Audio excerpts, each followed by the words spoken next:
오늘은요, 기도와 관련된 재미있는 이야기를 또 말씀으로 또 재미있는 이야기를 나누면서 말씀을 시작할까 합니다.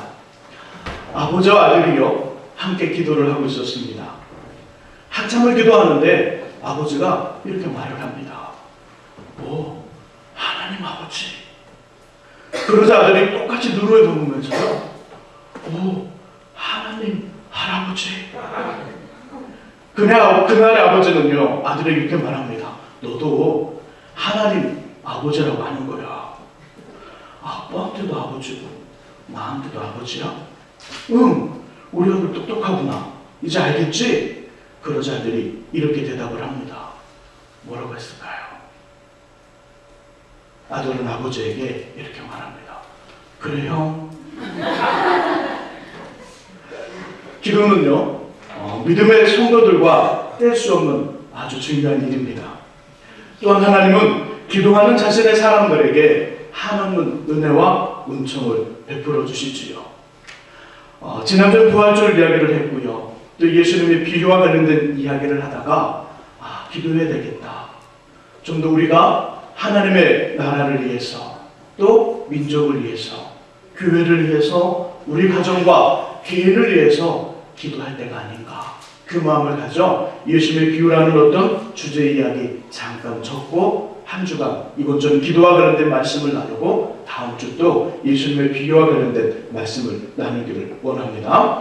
함께 읽은 본문은요, 아브라함의 종이었던 엘리에셀이 응답받는 기도의 현장, 엘리에셀의 기도가 등장합니다. 이 시간은 엘리에셀의 기도를 살펴보면서 우리의 기도가 하나님께 좀 더 가까이, 그리고 하나님 마음에 합한 기도가 되기를 소망합니다. 먼저 그의 기도는요, 이런 기도였습니다. 마음이 전달되는 기도. 마음이 전달되는 간절한 기도가 엘리에셀의 기도 속에 있었습니다. 우리 이야기를 나누기 전에 저와 여러분들이 먼저 살펴봐야 될 그 큰 주제가 있습니다. 무엇이냐면 주님이 이 땅에서 하나님의 사람들, 자신의 사람들에게서 찾기를 원하시는, 찾으시는 사람들이 누구인가? 많고 많은 사람들 중에 하나님은 어떤 사람을 찾아 은혜를 주시고 응답을 주시는가? 그 이야기 먼저 다루고 싶습니다. 역대하 16장 9절의 말씀 속에 보면요, 그 말씀에 답이 있는데 제가 한번 읽어봅니다. 그냥 잘 들어보시기 바랍니다. 여호와의 눈은 온 땅을 두루 감찰하사 전심으로 자기에게 향하는 자들을 위하여 능력을 베푸시나니 이 일은 왕이 망령되이 행하였은즉 이후부터는 왕에게 전쟁이 있으리이다. 이 말씀은요, 하나님의 선지자 하나니라는 사람이 유다의 왕 아사에게 한 말입니다. 하나님께서 찾으시는 사람은 이런 사람입니다. 겉에 어떤 외모적인 어떤 권위와 권세와 능력을 가진 사람이 아니라 전심, 온 마음으로 하나님을 찾는 사람. 여호와의 눈은 온 땅을 두루 감찰하사 전심으로 자기에게 향하는 자들을 위하여 능력을 베푸시나니. 하나님이 찾으시는 사람은요, 전심, 마음을 다하여 하나님 앞에 머물러 있는 사람을 찾는다는 것이지요. 전심으로 자신을 찾는 사람들, 전심으로 기도하는 사람, 전심으로 찬양하는 사람, 온 마음을 다하여 예배드리는 사람, 온 마음으로 봉사하는 사람, 전심으로 말씀을 보고 그 말씀 앞에 순종하는 사람. 전심. 주님은 온 마음을 드리는 사람을 찾으시고 그에게 응답하시며 은혜를 주시고 복을 내려주십니다. 저는 저 여러분들이 온 마음을, 전심을 하나님께 드릴 수 있기를 주님의 이름으로 축복합니다. 그러면 엘리에셀이 이런 기도를 드렸을까요? 전심을 다한, 마음을 다한 기도 드렸을까요?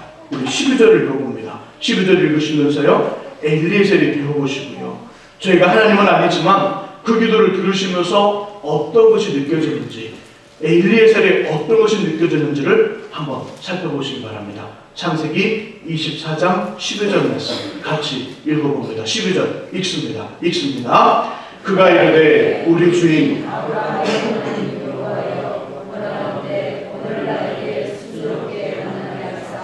내 주인 아브라함에게 은혜를 베푸시옵소서. 아멘. 어떤 것이 느껴지나요? 엘리에셀이 지금 기도를 하고 있습니다. 이 기도를 들으시는 하나님의 마음은 어떤 것이 느껴졌을까요? 저는 12절과 그 이하에 나오는 엘리에셀의 기도를 읽으면서 구구절절 엘리에셀의 마음이 느껴졌습니다. 꼭 그렇게 되었으면 좋겠습니다. 꼭 되었으면 좋겠습니다. 꼭 그렇게 해주세요라는 그 마음이 느껴졌습니다. 동시에 엘리에셀이 어떻게 자신의 일도 아닌데 마음이 전달되는 간절한 기도를 드릴 수 있을까를 묵상해 보았습니다. 그리고 12절에 보니까요, 반복되는 단어가 나옵니다. 12절의 말씀이 있죠. 그가 이르되 우리 주인 아브라함의 하나님 여호와여, 원하건대 오늘 나에게 순조롭게 만나게 하사 내 주인 아브라함에게 은혜를 베푸시옵소서. 반복되는 단어가 나옵니다. 주인이란 말이 나오고요, 아브라함이라는 사람의 이름이 나옵니다. 엘리에셀의 주인은 누굴까요? 아브라함이지요. 아브라함은 엘리에셀의 주인입니다. 곧 나의 일이 아닌 다른 사람의 일을 위해 마음이 전달되는, 마음이 담긴 간절한 기도를 들을 수 있는 것은 그 사람이죠. 기도자와 기도를 부탁하는 사람과의 관계라는 것을 알게 되었습니다. 지금 엘리에셀이 간절한 기도를 드리고 있습니다. 누구를 위해서요? 자신의 주인을 위해서.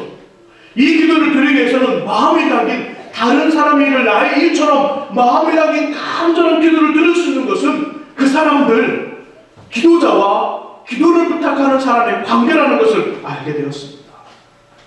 저도 그렇지 않습니까? 평상시 저희를 무시하고 아는 척도 안 하는 사람이 기도를 부탁하면 그렇게 해서는 안 되지만, 기도할 때 마음이 잘 안 갑니다. 솔직한 마음이죠. 마음이 잘 안 갑니다. 하지만 평소에 잘 지내고 따뜻한 친구 있는 사람이 어려운 일을 당해 기도를 부탁하면 당연히 마음이 담긴 기도를 하는 것이죠. 이것이 사람의 마음입니다. 본문의 아브라함과 엘리에셀은 분명히 종과 주인의 관계이지만 그 이상이었습니다. 이 둘은 종과 주인이었습니다. 한 사람은 부리는 사람이고 한 사람은 복종하는 사람입니다. 이 둘의 관계는 주종의 관계인데도 주종의 관계 이상이었다는 것이지요. 2절을 보시면 하나님께 큰 복을 받아 거부가 된 아브라함이 자기의 집 모든 소유를 누구에게 맡기냐면 나이가 많이 든 늙은 종 엘리에셀입니다. 그리고 자신에게 너무나 중요한 일, 아들 이삭의 아내를 선택하기에 사람을 보낼 때도 누구를 보내냐면 나이가 많이 든 늙은 종 엘리에셀입니다. 아브라함은 왜 나이가 많이 든 늙은 종 엘리에셀을 보냈을까요? 그 집에는요, 이 사람 말고도요, 젊고 비상하며 머리가 명석한 빠른 종이 수없이 많았을 텐데 왜 나이가 많고 늙은 종 이 사람 엘리에셀을 보냈을까요? 그것은 그만큼 믿고 신뢰했다는 것이죠. 창세기 15장 1절과 2절을 보시면요, 아브라함에게 후손의 약속을 주시고자 오신 하나님께 아브라함이 이렇게 말합니다. 하나님이시여, 우리 집을 이을 상속자는요, 이 사람입니다. 이 사람 엘리에셀입니다. 하나님께 그만큼 엘리에셀을 믿고 신뢰하고 있다는 것을 표현합니다. 우리 집의 상속자, 나를 이을 상속자는 이 사람 엘리에셀입니다. 고대 근동지방에서요, 절대로 깰 수 없는 약속, 깨면 죽음과 같은 그런 어떤 절차가 있습니다. 반드시 지켜야만 되는 엄숙한 수약을 행해지는 그 관계가 어떤 모습이냐면 허벅지 밑에 손을 넣는 행동입니다. 허벅지 밑에 손이 닿는 데가 어딘지 아시겠죠? 허벅지 밑에 손을 넣는다는 건요, 그 약속을 깨서는 안 된다. 반드시 그 약속을 지켜줘야 된다. 그 약속을 깨면 너의 생명에 지장이 있을 것이다. 허벅지 밑에 손을 넣는 행동, 이 허벅지 밑에 손을 넣고 약속을 하는 것, 깰 수 없는 그 약속을 말하는 것입니다. 나한테 그만큼 중요하니까 너 꼭 그 약속을 지켜줘. 그 의미가 허벅지 밑에 손을 놓고 하는 약속입니다. 아브라함과 엘리에서는 주종의 관계인데도 허벅지 밑에, 아브라함의 허벅지 밑에 종이 손을 놓고 둘이 약속을 합니다. 이 둘의 그 관계가 매우 친밀했음을 말합니다. 절대적 신뢰와 믿음을 가지고 있었습니다. 그래서 나이가 많이 든 늙어종 엘리에서는 이 약속을 지키기에 아브라함이 살던 곳에서 주인의 고향 메소포타미아까지 800km가 넘는 길을 낙타를 끌고 걸어가고 있습니다. 1, 2km의 문제가 아닙니다. 무려 800km가 넘는 그 거리입니다. 그런 후에 본문의 기도 12절 이하를 드리고 있는 것입니다. 그는 이 사람의 기도 속에 마음이 담길 수밖에 없는 것이지요. 800km를 걸어왔습니다. 주인과의 약속을 지키기 위해서, 내가 신뢰하고 나를 믿어주는 주인을, 그 주인의 약속을 지키기 위해서, 그 주인의 부탁을 들어주기 위해서 지금 800km가 넘는 거리를 걸어왔습니다. 그리고 기도하고 있습니다. 그러니 그 기도에 마음이 담길 수밖에 없고요. 마음의 간절함이 전달될 수밖에 없는 것이지요. 그러므로 기도자는 저 여러분들이 기도할 때 꼭 이렇게 기도하셔야 됩니다. 마음이 담기는 기도, 마음이 전달될 수 있는 기도, 온 마음과 정성을 다하는 기도를 드려야 됩니다. 어느 날 저희의 기도가 암기된 입술의 기도로 습관화, 형식화, 화석화되거든.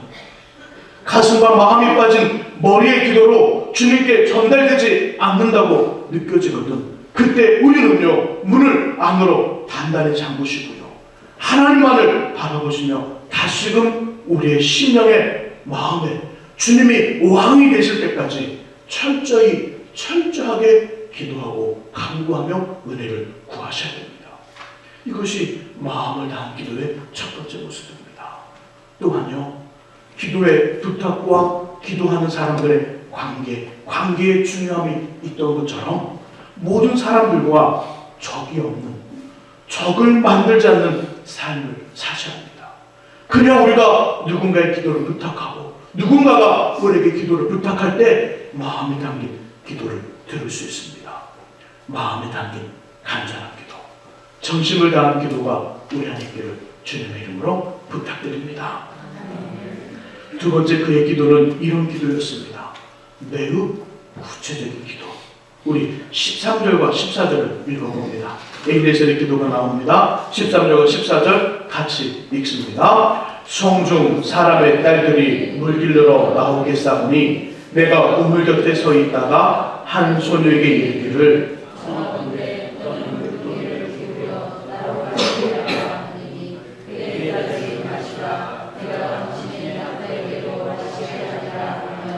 그는 주께서 주의 종 이삭을 위하여 정하신 자라. 이로 말미암아 주께서 내 주님에게 은혜 베푸심을 내가 알겠나이다. 아멘. 엘리에셀의 기도 내용 첫 번째는 뭘까요? 무엇을 구하죠? 소녀를 구합니다. 자매를 구하고 있는 것이지요. 왜요? 이삭의 아내를 구하는 것이니까 소녀를 구합니다. 13절에서 자매를 구합니다. 두 번째는요, 우물에 오는 한 소녀에게 너의 물동이를 기울여 나로 마시게 하라, 이렇게 부탁하고요, 그 소녀가 내가 당신의 낙타에게도 마시게 하겠습니다 라고 말하면 그 여자가 바로 하나님께서 준비하신 자매로 알겠습니다. 이것이지요. 이제 하나님의 응답이 시작됩니다. 자, 15절의 말씀 속에 보니까 기도가 마치기도 전에 누가 나타납니까? 그렇죠. 이삭의 아내 될 사람 리브가가 등장합니다. 자매가 옵니다. 첫 번째 기도했던 그대로죠. 그리고 이 소녀는 아브라함의 동생 나홀의 아내 밀가의 아들 부두엘의 소생입니다. 복잡하죠. 그냥 리브가 그는 누구의 딸이다 말해주면 좋을 텐데 깁니다. 아브라함의 동생 나홀의 아내 밀가의 아들 부두엘의 소생이라. 왜 이렇게 길게 나오냐면 앞에 있는 4절, 이삭의 아내는 내 고향 내 족속 이어야 한다는 아브라함의 부탁 때문입니다. 이것도 그대로 됩니다. 계속해서 18절을 보시면 리브가가 엘리에셀의 기도처럼 낙타에게도 물을 길어줍니다. 기도의 내용도, 기도의 응답도 매우 구체적입니다. 여기서 주목할 것은 이것입니다. 엘리에셀의 기도가 아니라 하나님의 응답이 나타나는 모습입니다. 하나님의 응답이 나타나는 모습. 우리의 기도에 하나님의 응답은 어떻게 응답이 오냐면 매우 구체적으로 온다는 것입니다. 우리가 기도할 때 하나님 우리의 기도를 들으시고 그 기도를 응답하실 때 매우 구체적으로 응답하신다는 것이지요. 역대상 14장 말씀을 보면 여기 아주 중요한 하나님의 구체적인 응답의 내용이 등장합니다. 다윗이 왕이 된 후 블레셋 사람들이 다윗을 침략합니다. 이스라엘을 공격합니다. 그때 하나님께 다윗이 기도하지요. 역대상 14장 10절의 말씀 속에 하나님은 이렇게 말씀합니다. 다윗이 하나님께 물어 이르되 내가 블레셋 사람들을 치러 올라가리이까. 주께서 그들을 내 손에 넘기시겠나이까 하니 여호와께서 그에게 이르시되 올라가라. 내가 그들을 내 손에 넘기리라 하신지라. 하나님, 제가 블레셋 사람들을 치러 올라가도 될까요? 그래, 올라가라. 내가 그들을 내 손에 넘기리라. 11절과 12절을 보시면 그대로 됩니다. 10절에 응답하신 그대로 올라가라 말씀하셨는데 올라갔더니 진짜 하나님이 11절과 12절에 그들을 이기게 하시고 승리케 하십니다. 또 한 번 그들이 블레셋 사람들을 또 침략합니다. 13절과 14절 15절의 말씀 속에 보니까 역대상 14장 13절과 14절 15절의 말씀 속에 보니까 이제는 하나님 이렇게 말씀합니다.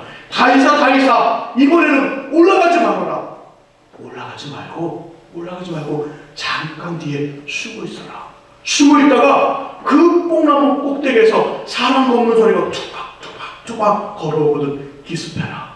내가 그들을 내 손에 이기게 하리라.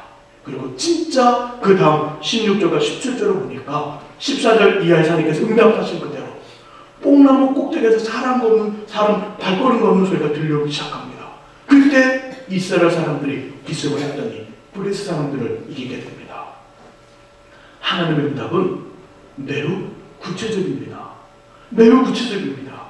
그러므로 하나님의 응답, 우리의 기도, 하나님 응답이 구체적이기에 우리의 기도도 구체적이어야 됩니다. 왜일까요? 하나님이 응답하십니다. 매우 구체적으로 응답하시는데 우리의 기도가 구체적이지 않으면 하나님이 응답하실 때 그 응답의 내용들을 우리가 제대로 알 수가 없습니다.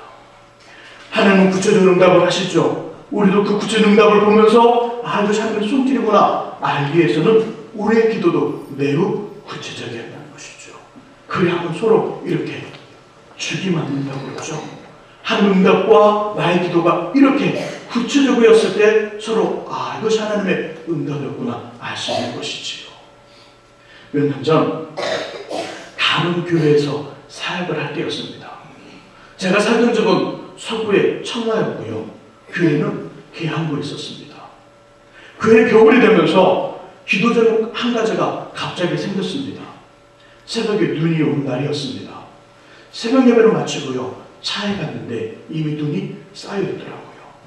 눈이 왔으니까 평소보다는 천천히 조심스럽게 운전을 하면서 집으로 갑니다. 그런데 이것이 웬일입니까? 저희 집을 가려면 계양산을 넘어가야 합니다. 계양산. 공천 사거리 가는 계양산. 그 계양산을 넘어가야 되는데 이미 그 산, 언덕산이 빙판으로 변해 있습니다. 반질반질 빙판이 되어 있는 것입니다. 저희가 시골에 살 때, 어린 시절에 시골에 살 때 보면 눈이 오면 동네 아이들이 비료포대 하나씩 다 들고 이 동산의 꼭대기에 올라가서 그 비료포대를 타고 밑에까지 쭉 내려갑니다.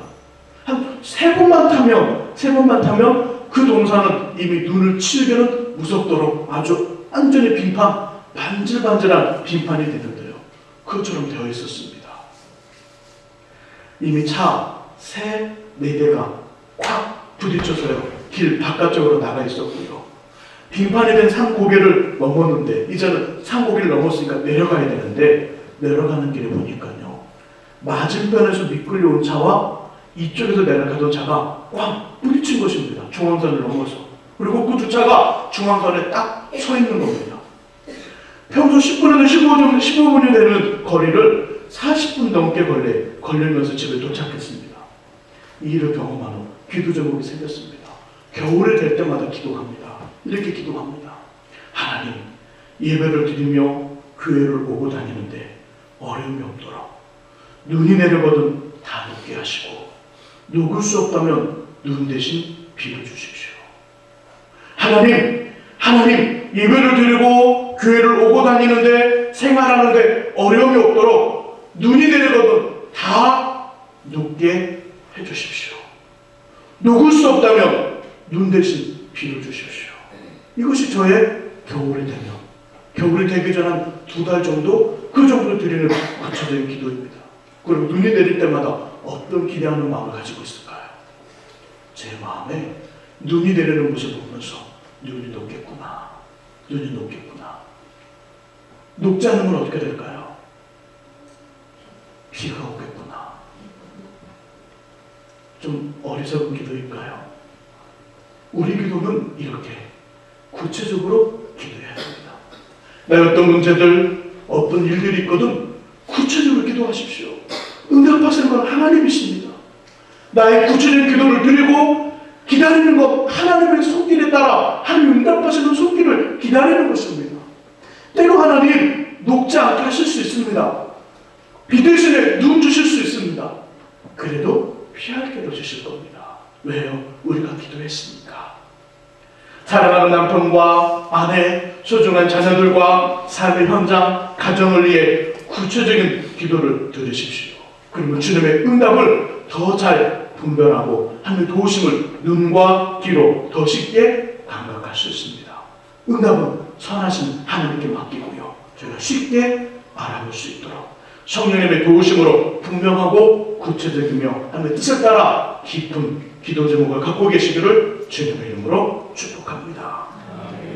한 가지 더, 엘리에셀의 기도는요, 응답을 준비하는 믿음의 기도였습니다. 응답을 준비하는 믿음의 기도. 22절을 함께 읽어봅니다. 22절 같이 읽습니다. 22절입니다. 읽습니다.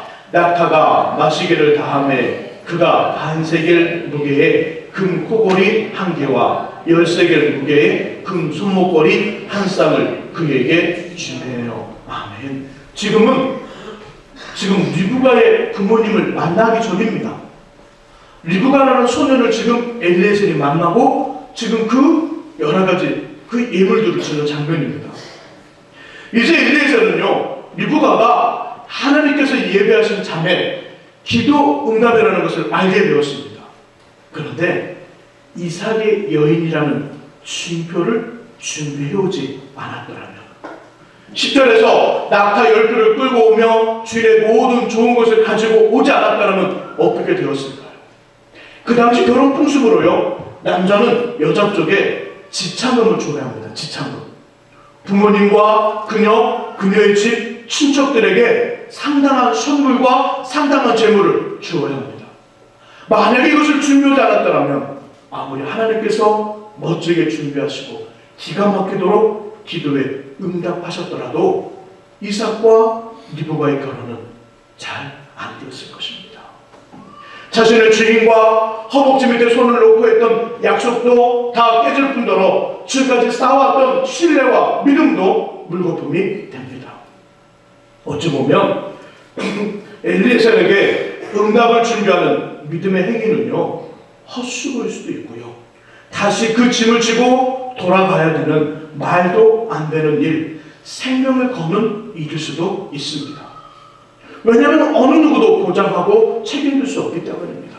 누가 주인이 말한 그 동일한 자매, 동일한 여인을 만난다고 100% 보장할 수 있을까요? 가야 되는 길이 800km가 넘습니다. 800km가 넘는 그 길에 보물을 노리는 강도 없다고 누가 말할 수 있을까요? 상황과 환경은 그렇다 할지라도 응답을 준비하는 기도는 반드시 필요합니다. 하나님은 이것을 보시고 주시거든요.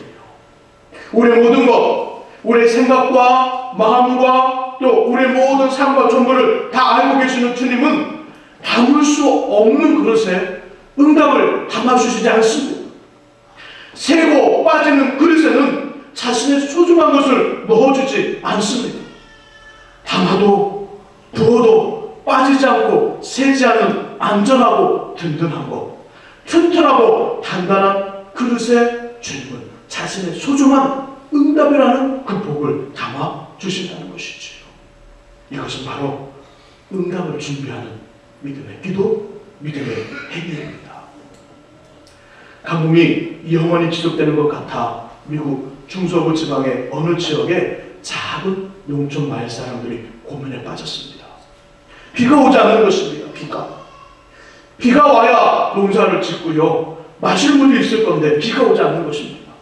점점 더 심각해지자 그 지역의 모든 교회와 또 모든 성도들이 하나가 되어 비를 구하는 기도회를 열자고 말을 했습니다. 그리고 그날이 되었지요. 담임 목사님이 예배당에 사람들이 모이는 것을 지켜보았으며 그는 천천히 여러 교우들 사이를 지나 기도를 시작하기에 앞으로 나아갔습니다.